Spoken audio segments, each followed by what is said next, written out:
they'll be willing to sit down and be like, hey, like, this is kind of weird, but can we just talk for a bit? Be like, yes we can, of course we can. That kind of thing never used to happen.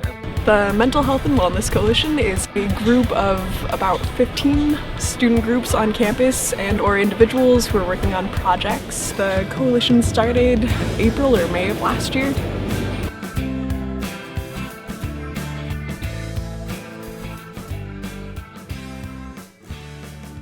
So this year we've been working a lot on outreach. We've been trying to reach out to grad students to get them to use our service and to join as counselors. We've been reaching farther into freshman dorms and particularly working with staff members to try to get freshmen to take advantage of our resource more quickly.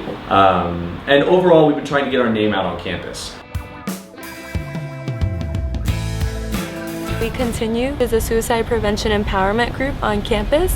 One of our primary goals is to create workshops to teach other peers how to respond to suicidal ideation effectively and try to have that person get the necessary help. To date, I think we've run 9 workshops so far in 9 different dorms, and they've all been very positively received.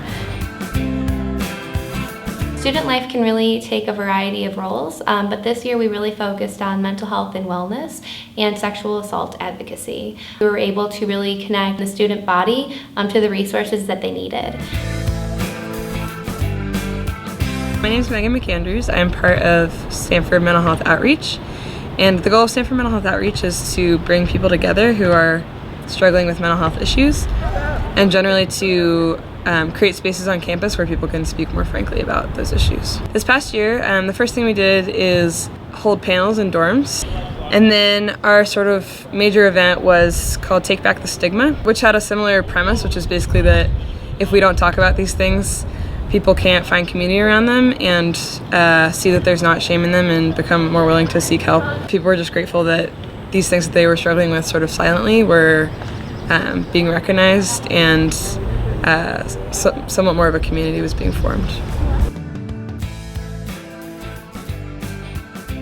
When I came in here as a freshman, there was the Happiness Collective, the Bridge, which was kind of just petering along, and like a small grouping of other newly formed like mental health and happiness groups. People didn't even really call them mental health groups because we didn't want to freak anyone out, right?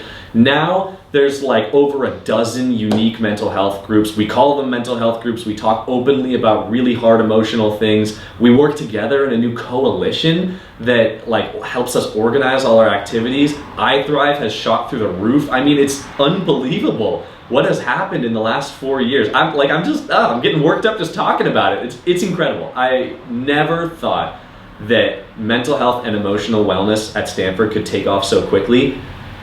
And yet here we are, 4 years later, and things are just through the roof.